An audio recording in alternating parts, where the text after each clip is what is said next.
સમગ્ર ગુજરાતભરમાં હાલના તબક્કે નકલી અધિકારીનો રાફડો ફાટ્યો હોય તેમ છે। ત્યારે હવે વિજયનગરના એક પરિવારે નકલી તેમજ ખોટા પ્રમાણપત્ર રજૂ કરી વર્ષ 2012થી આજ દિન સુધી સરકારી નોકરી કરી રહ્યા છે। ત્યારે વિજયનગર મામલતદાર દ્વારા 4 લોકો પૈકી 3 લોકો વિરુદ્ધ આ મામલે ફરિયાદ નોંધાવી છે, તેમજ પોલીસે પણ ફરિયાદ નોંધી વધુ તપાસ હાથ ધરી છે।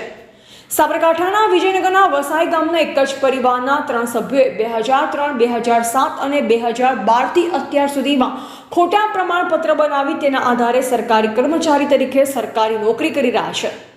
સામાન્ય રીતે આજની તારીખે કોઈ પણ દાખલો મેળવવા માટે મોટાભાગના દરેક અરજદારો સવારથી જ લાંબી લાઈનો લગાવી સરકારી દાખલો મેળવી તેના આધારે વિવિધ પરીક્ષા આપી તેના આધારે સરકારી નોકરી મેળવતા હોય છે। જોકે વિજયનગરમાં ઉલટી ગંગા હોય તેવો કિસ્સો સામે આવ્યો છે। એક જ પરિવારના 3 લોકોએ 2012થી અત્યાર સુધીમાં 3 વાર સ્થાનિક તંત્રને અંધારામાં રાખી ખોટા પ્રમાણપત્ર બનાવ્યા હતા, જેમાં તાલુકા પંચાયત મામલતદાર સહિત સાબરકાંઠા જિલ્લા સમાજ અધિકારી દ્વારા અપાતા પ્રમાણપત્ર પણ હવે ખોટું કર્યું છે। ત્યારે વિજયનગર મામલતદાર કચેરી દ્વારા ખોટા પ્રમાણપત્રના આધારે નોકરી મેળવી હોવાનું ખુલતા ત્રણેય સામે પોલીસ ફરિયાદ નોંધાવાઈ છે। વિજયનગર તાલુકાના મેલાવ ગામના સોલંકી પરિવારના 3 સભ્યોએ જે તે વખતે પ્રમાણપત્રો મેળવી અને એનો ઉપયોગ કરેલો છે। એ સદર પ્રમાણપત્ર બાબતે રજૂઆત થતો સંયુક્ત કમિશનર વિશ્લેષણ સમિતિના અધ્યક્ષ ગાંધીનગર બિરસા મુંડા ભવનના સાહેબે એ પ્રમાણપત્રો ચકાસણી કરી અને એ પ્રમાણપત્રો રદ ઠેરવ્યા અને પ્રમાણપત્રો રદ ઠેરવી અને એમને સામે પોલીસ કાર્યવાહી કરવા માટે જે તે અધિકારીએ દાખલા આપ્યા એમને ફરિયાદ દાખલ કરવા માટે સૂચના આપી। કઈ સાલમાં નોકરીનું તો ચોક્કસ ખબર નથી, પણ 2007માં, 2013માં અને 2012માં કંઈક દાખલા લીધેલા છે અને કઈ ફરજ પોલીસ ખાતામાં ક્યાંક બતાવો છે, પરિચય નથી મને તપાસ કરવામાં છે ના। એ તો એમને છે ને એમના જે તે વખતના એલસીના બધામાં એમને હિન્દુ આદિવાસી ડુંગરી ઘરાસિયા લખાયેલું છે અને એના આધારે મળેલું છે અને એના આધારે જે તે વખતે આપેલું છે। જાતિના પ્રમાણપત્ર માટે કયા પ્રકારના આધાર પુરાવા જરૂરી હોતા હોય?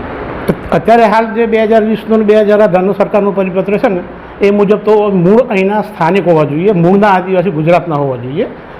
એમાં મૂળની જમીનની નોંધ આવે છે અને એ આદિવાસીઓ બાબતે એમની જમીનો તો 73 એક નોંધ પડે છે, 73 એની અને એટલે 1950થી 7/12 પુરાવા, સોગંદનામું એ બધા એલસી, એમના કુટુંબના વ્યક્તિનું એલસી અને એ બધા ડોક્યુમેન્ટ્સ લઈ અને પછી પ્રમાણપત્ર હાલમાં આપવામાં। ડુપ્લિકેટ તો નથી બનાવી, પણ એમને એલસીમાં જ લખાયેલું પહેલથી મૂળના આદિવાસી નતા છતાંય પણ મને લાગે છે એલસીમાં લખાયેલું હશે।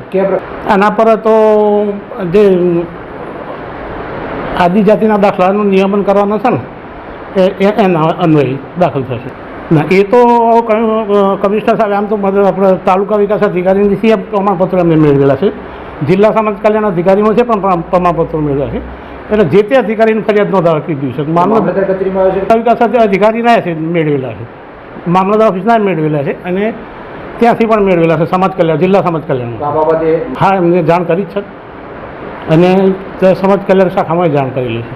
ખાસ કરીને ડુપ્લિકેટ દસ્તાવેજ હા, તો એ વખતે એમને કદાચ એલસીમાં આદિવાસી ડુંગરી ઘરાસા લખાવી હશે, ડોક્યુમેન્ટ તો ફરજી કદાચ નહીં હોય, પણ એ વખતે એ ક્રાઇટેરિયામાં નહોતા આવતા છતાં પણ એમને મેળવ્યું હશે। એટલે આ વિશ્લેષણ સમિતિએ બહુ ડીપમાં જઈને આખું કુટુંબને ક્યાંના છે અને મૂળને એના દાદા અને પરદાદા અને જમીનમાં તો તેડબલીની કોઈ નોંધ નથી પડી એમને, એટલે જે તે વખતે આદિવાસી હોત તો નોંધ પડતી। આ બધા ગુનો કયા પ્રકારનો લાગતો હોય છે? આવ્યા ડોક્યુમેન્ટ ડુપ્લિકેટ પાછળ આમાં તો આજે પેલો નવું ઠરાવ છે ને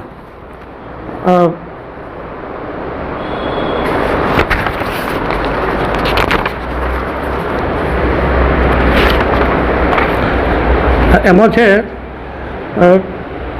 ગુજરાત અનુસૂચિત જાતિ, અનુસૂચિત આદિજાતિ, અન્ય પછાત વર્ગ જાતિ પ્રમાણપત્ર કાઢી આપવાનું અને તેની ખરાઈ કરવાનું નિયમન કરવા બાબતના અધિનિયમ 2018 એ અન્વયે આ ચકાસણીમાં ખોટા ઠર્યા છે અને ખોટા ઠરાયાથી સંયુક્ત કમિશનર અધ્યક્ષ છે, એમની પણ કમિટી હોય છે। આરોપીઓ જવાબદાર ઠહેરે છે તો કેટલા સમયનો એ લોકોને સજા છે તે આની પાછળ થતી હોય છે? હવે એ પોલીસ તપાસનો વિષય છે એટલે અમને ખ્યાલ આવશે નહીં। 15માં અને 2010માં 7માં નરસિંહ ગુલાબસિંહ અને કલ્યાણસિંહ ગુલાબસિંહ સોલંકી નામના વ્યક્તિઓએ વસઈ ગામના મેલાવ ગામના રહેવાસી છે, તેઓએ આધાર પુરાવા એમના જે સંબંધિત આધાર પુરાવા રજૂ કરીને દાખલો મેળવ્યો હતો, પરંતુ આપણે જે વિજિલન્સ કમિશનમાં ગાંધીનગર ખાતે જે ચકાસણી થાય છે તેમાં તેઓ દ્વારા અલગ અલગ પુરાવા મંગાવ્યા તો એના આધારે એ દાખલો ગેરલાયક ઠરેલો છે અને રદ કર્યો છે. એના માટે TDO શ્રી વિજયનગર અને મામલતદાર શ્રી વિજયનગરને ઓથોરાઇઝ કર્યા છે ફરિયાદ નોંધાવવા માટે. એટલે અનુસૂચિત જાતિ જનજાતિ આદિજાતિ અને પછાત વર્ગ ના જે ખરાઈ કરવાનું નિયમન 2018ના નિયમો છે એના અનુસંધાને ફરિયાદ નોંધાવવામાં આવી છે. કરવામાં આવશે. ફરિયાદમાં તો વધુ વિગત નથી આપણા જોડે કે કેવા પ્રકારની જે કાર્યવાહી થશે. એક સંબંધિત વિભાગ કરશે. એ જે વ્યક્તિઓ છે એ નોકરી કરે છે તો એમના સંબંધિત ડિપાર્ટમેન્ટ એમના ઉપર શું એક્શન લેવી એ લોકો નક્કી કરશે. અમારા માટે તો અમને ઓથોરાઇઝ કર્યા હતા ફરિયાદ નોંધાવવા માટે. એમાં અલગ અલગ પુરાવા જેવા કે આપણે આદિજાતિ ઇસમના દાખલા હોય તો એમાં 1960 પૂર્વેના જમીન આધારિત રેકોર્ડના પુરાવા તથા શાળામાં ભણતા હોય અથવા કોઈ બીજો એના સિવાય પુરાવો હોય એ રજૂ કરવાનો હોય પેઢીનામાના આધારે. આમાં જે 2 વ્યક્તિઓ છે તેઓ વિવિધ પુરાવા રજૂ કર્યા હતા પરંતુ પાછળથી ચકાસણી વખતે ગેરલાયક ઠર્યા છે. એટલે એમાં થોડું એ લોકોએ શું કહેવાય માહિતી છુપાવી છે એ આપણે કહી શકાય. એવું તો અરજદારે સેલ્ફ ડિક્લેર કરીને કર્યું હોય એટલા માટે. બાકી આમાં કોઈ પર્ટિક્યુલર કોઈનો એવો ઇન્ટેન્શન ના હોય કે દાખલો આપણે ખોટો આપીએ. કારણ કે એણે જે રજૂ કર્યું હોય એના આધારે પહેલાં શું 2018 પહેલાં થોડી દાખલાની પ્રોસિજર થોડી સિમ્પલ હતી એટલે રૂટીન દાખલા નીકળતો એવી રીતે દાખલો નીકળ્યો છે. બાકી ઇન્ટેન્શનલી કોઈ ડુપ્લિકેટ દાખલા 3 નીકળ્યા છે એક જ પરિવારમાં. જે 2000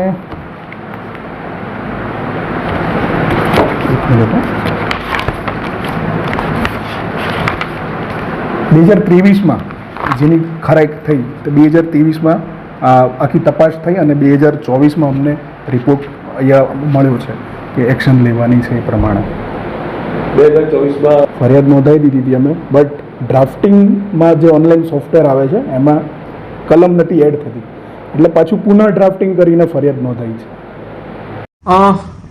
જે ફરિયાદ વિજયનગર પોલીસ સ્ટેશનમાં ખોટા જે STના સર્ટિફિકેટ છે એ રજૂ કરીને નોકરી લીધેલી છે સરકારી, એ બાબતે મામલતદાર શ્રી વિજયનગર પોલીસ સ્ટેશન ખાતે એક અહેવાલની સાથે ફરિયાદ નોંધાયેલ છે. એમાં હકીકત એવી છે કે સોલંકી નરસિંહભાઈ ગુલાબસિંહ, સોલંકી હિંમતસિંહ ગુલાબસિંહ અને સોલંકી સુમિત્રાભાઈ ગુલાબસિંહ આ લોકો રહે છે નેલાવ વસાઈ વિજયનગરના વતની છે.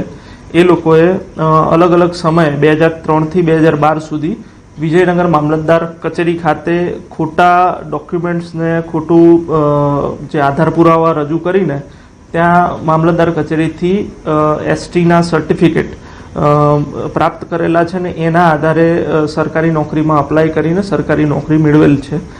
જે બાબતે જે ફરિયાદ 10 તારીખે વિજયનગર પોલીસ સ્ટેશનમાં નોંધાઈ છે એની ફરિયાદની તપાસ હાલ અમારા વિજયનગર પોલીસ સ્ટેશનના PSI YB બારોટ કરી રહેલ છે.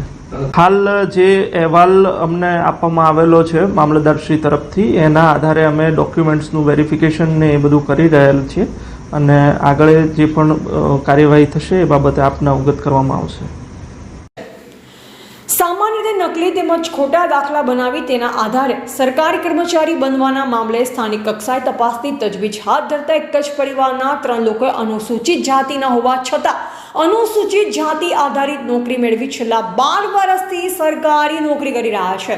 ત્યારે સ્થાનિક મામલતદાર દ્વારા વિજયનગર પોલીસ મથકે ફરિયાદ નોંધવામાં આવી છે. સોલંકી નરસિંહભાઈ ગુલાબસિંહ, હિંમતસિંહ ગુલાબસિંહ તેમજ સુમિત્રાબેન ગુલાબસિંહ નામના 3 સરકારી કર્મચારીઓએ આદિવાસી ન હોવા છતાં પણ તેમના નામનો દાખલો બનાવી સ્થાનિક કક્ષાએ તાલુકા પંચાયત મામલતદાર સહિત જિલ્લા કક્ષાના અધિકારીઓ પાસેથી દાખલા મેળવી સરકારી નોકરી પ્રાપ્ત કરી છે. જોકે હવે તમામના આધારભૂત પ્રમાણપત્ર ખોટા સાબિત થતા તમામની સામે કાયદેસરની ફરિયાદ નોંધી વધુ તપાસ હાથ ધરાઈ છે.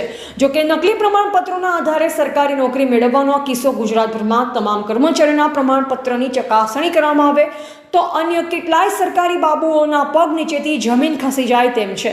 ત્યારે જોવું એ રહેશે કે આ મામલે આવનાર સમયમાં પોલીસ તંત્ર સહિત વહીવટીતંત્ર દ્વારા કેટલા પગલાં ભરાય છે. 4 પૈકી 3 લોકો વિરુદ્ધ નોંધાઈ છે પોલીસ ફરિયાદ, જે પૈકી Solanki Narsinhbhai Gulabsinh western railway Ahmedabad, Solanki Himmatsinh Gulabsinh CRPF Ahmedabad, Solanki Sumitraben Gulabsinh Lokrakshak Dal Ahmedabad શહેર, સોલંકી કલ્યાણસિંહ ગુલાબસિંહ લોકરક્ષક દળ સાબરકાંઠા જિલ્લો. હાલ તો પોલીસ ફરિયાદ નોંધી સમગ્ર મામલે પોલીસે વધુ આગળની તપાસ ચલાવી છે. એવા રાજકમલસિંહ પરમાર, ભારતની અસ્મિતા, સાબરકાંઠા.